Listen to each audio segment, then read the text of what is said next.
Sorry for my absence, work and all that. It was a mess of about 2 months, sorry. However, I was making this video throughout and I had 2 different videos made that were about 20 minutes all up, but they were both too heavy to understand, too much to fit into one video. I spent ages prefacing a lot of my arguments just to realise that the video was a rambling mess of tangents and would eventually be an hour long. So I narrowed down the most important points into this video, and working backwards, I'll explain my reasoning without getting sidetracked. But what is this video about anyway, and why is it so hard to make? Well, it's all about one of the oldest conundrums in Undertale. How are we, as the player, a human with a soul, able to pass through the barrier during Undertale's neutral ending? Gear up, even this toned down version is going to be hard to explain.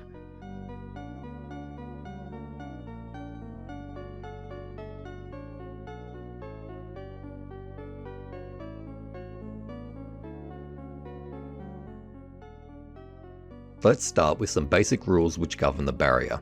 Alphys informs us as we're going through the core that we need 2 souls to pass through the barrier, at least 1 monster soul and 1 human soul.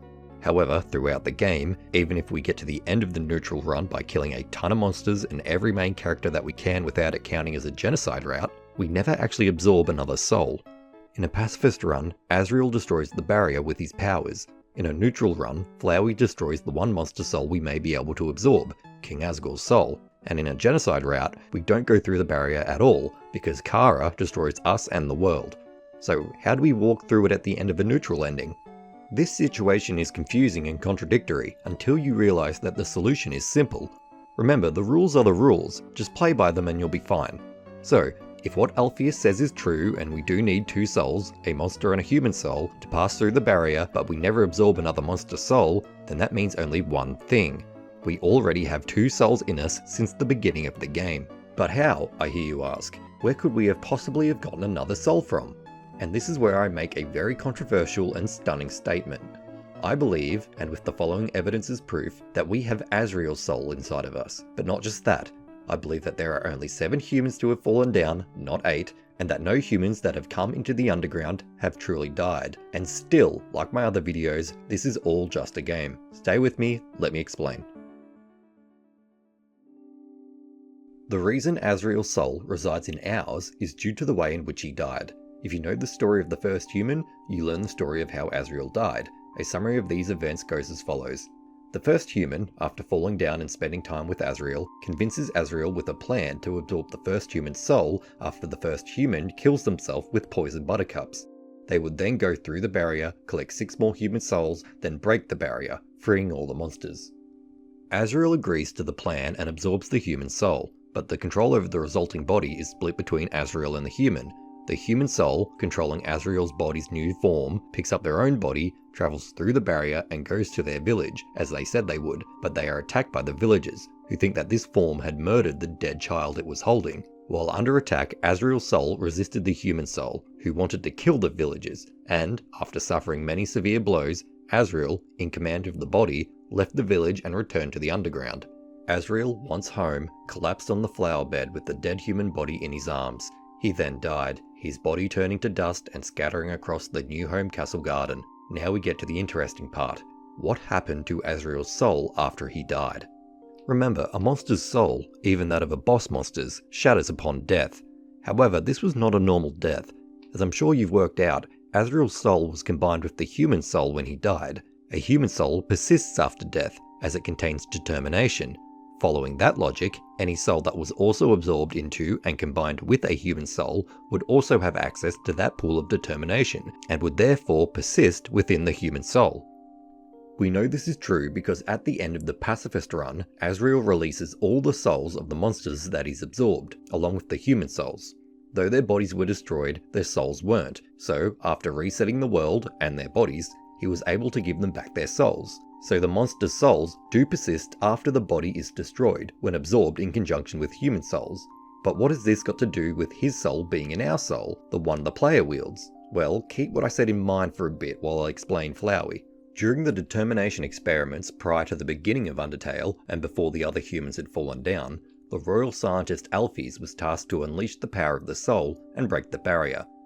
You see, the barrier is locked with soul power, and whatever plan Alphys had to unlock it required souls, but persistent souls, which monsters' souls aren't.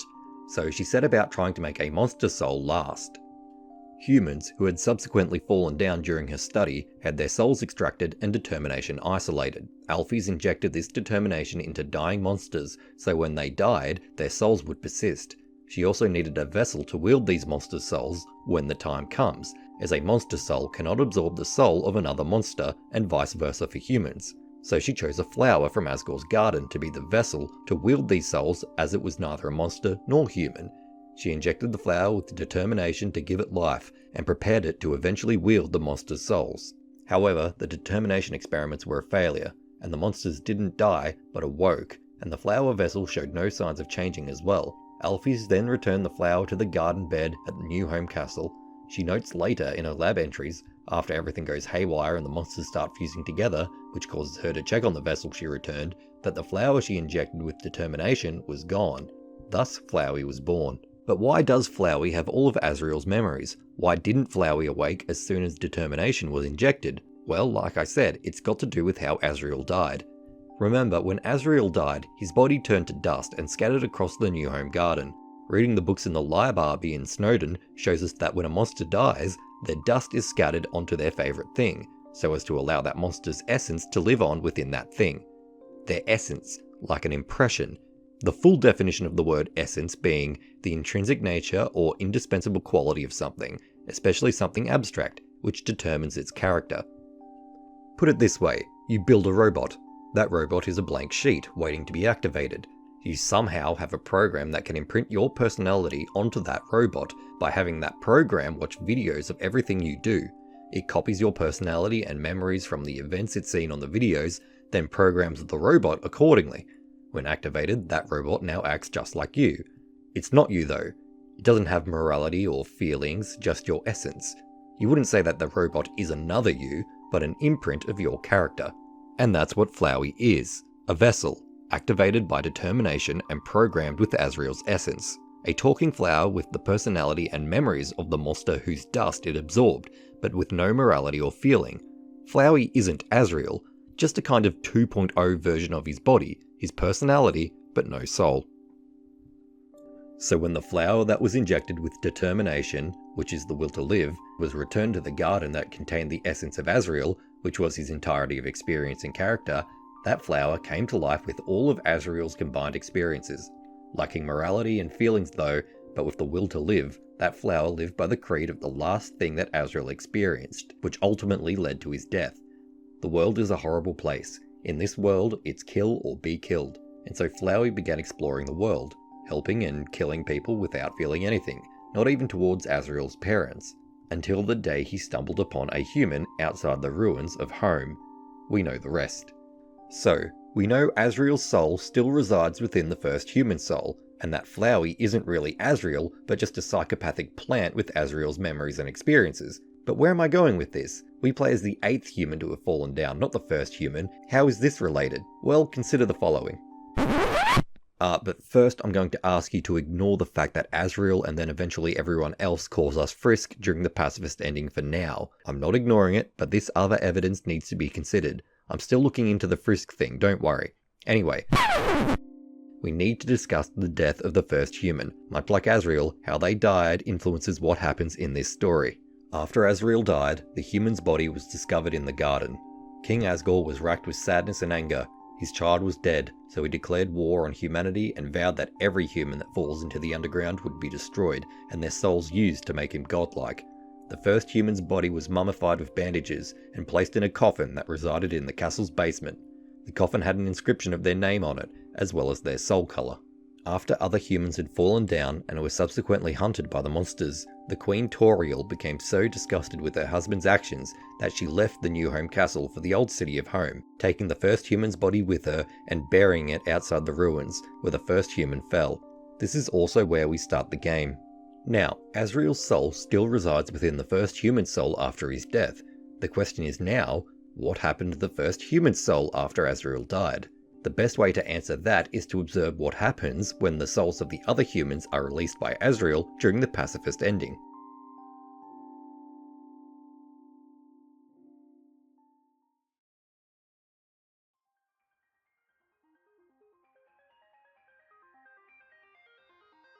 When Azrael restores the timeline he's destroyed back to what it was, he also shatters the barrier keeping the monsters underground, and then releases the souls of every being he's absorbed.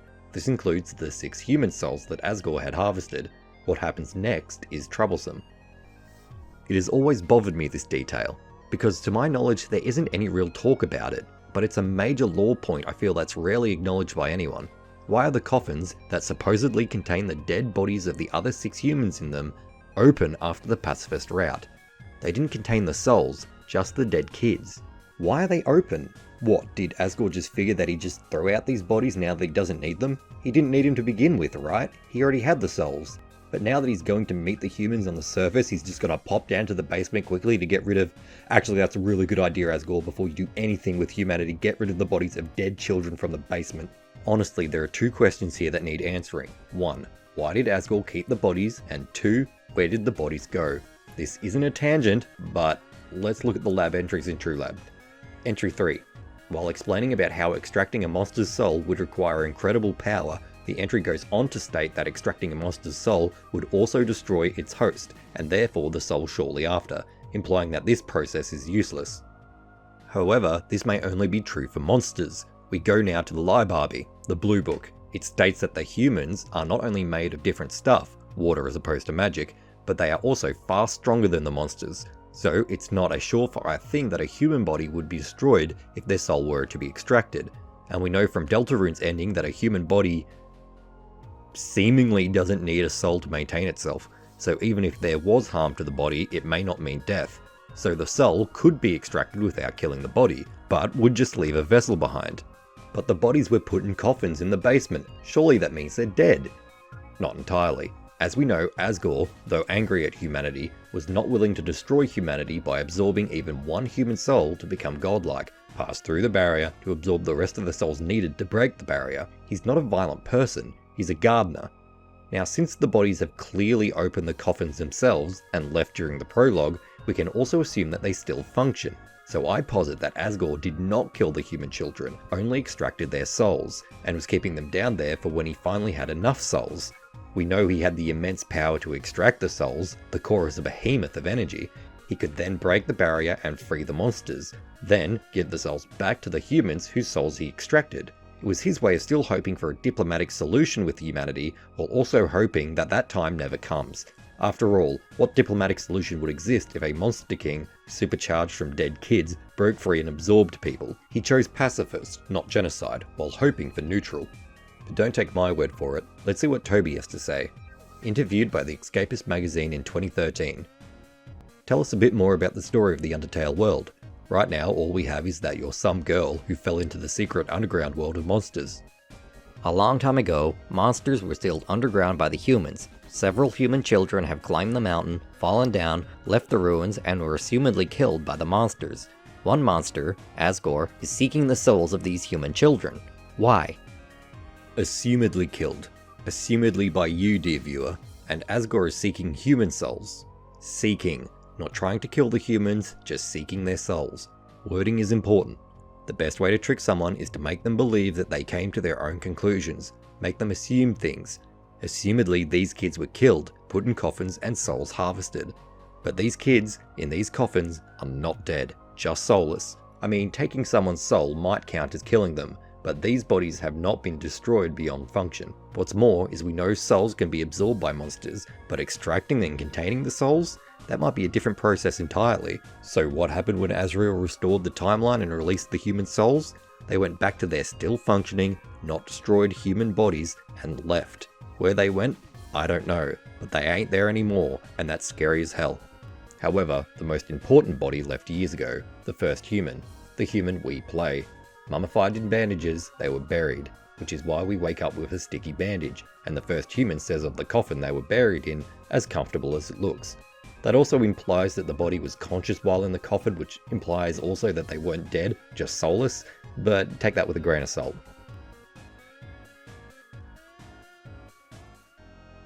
Red soul on the casket for the first human, red for our soul, meaning it's their soul that we control, which also means that we have Azrael's soul within it. But where was their soul all this time if not contained by Asgore? Well, this is going to be weird, but we had it. Not the player character, but us. Let me explain. If you play through the genocide route to the end, you will see Kara. They all explain that our power awakened them from death. Their human soul and determination wasn't theirs, but ours. If you play through the genocide twice, however, they state that we are racked with a perverted sentimentality, as we wanted to recreate this world and destroy it for fun. They say they can no longer understand these feelings anymore, as why would you forfeit power just to regain it?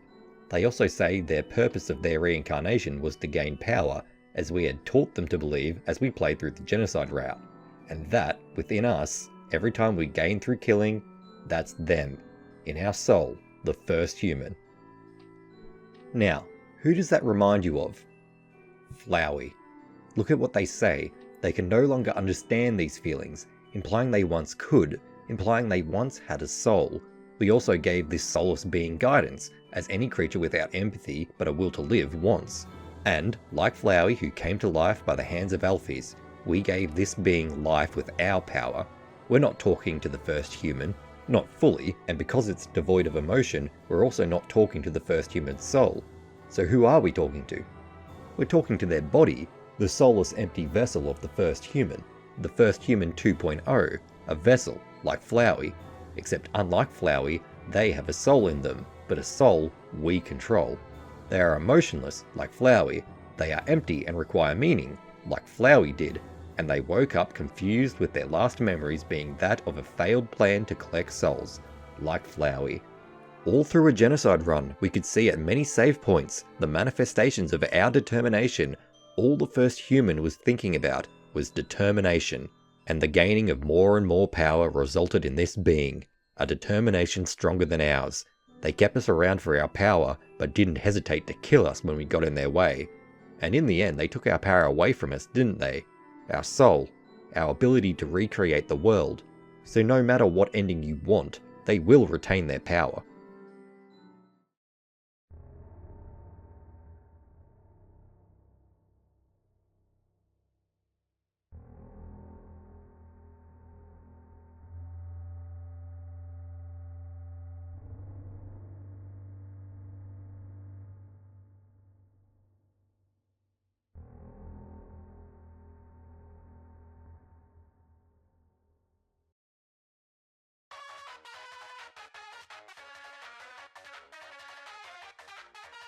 And what is the power the first human is talking about?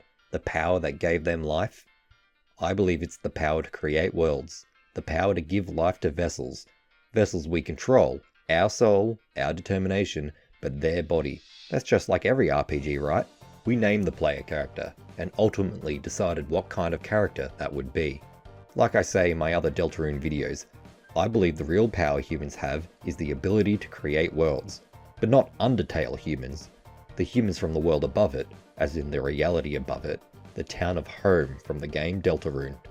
I believe that much like Chris did with the world of Deltarune, Undertale is probably just a world created from stuff and people from around the town, except this time containing the entire town of home, not just this little room in the school.